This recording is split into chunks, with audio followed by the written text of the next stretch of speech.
మనమందరం ఇక్కడ మీట్ అయినామంటే ఒక పంచు ప్రభాకర్ అని చెప్పేసి వాడి గుండా మనం మీట్ అయినాము. వాడి పేరులో పంచి ఏముందో కానీ పంచు అని పెట్టడమే అట్లా పంచి అని పెట్టారు.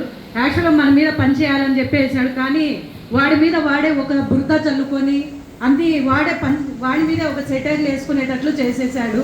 ఈరోజు గతంలో మన ఐలయ్య కూడా ఇలాగే మాట్లాడి పుట్టు పూర్వోత్తరాలు లేకుండా వెళ్ళిపోయాడు. అలాగే ఈరోజు మన నోట్లో ఈయన పంచ ప్రభాకర్ పడి మన ఆర్యవైశ్యులు చిన్న చూపు చూస్తూ మాట్లాడడం చాలా తప్పు.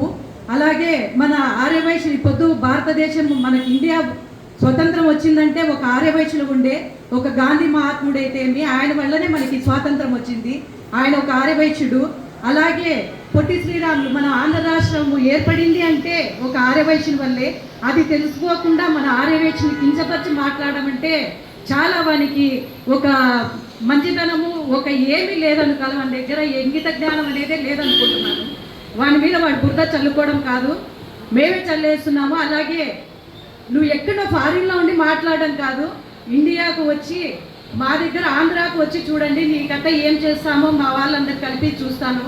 అలాగే నువ్వు మాట్లాడమేమో కానీ మాలో ఒక యూనిటీని ఎక్కడెక్కడో ఉండే లోపల ఉండే ఆర్యవైశ్యులందరినీ కలిపి ఆంధ్ర రాష్ట్రంలో మొత్తం ఒక యూనిటీని చేశావు.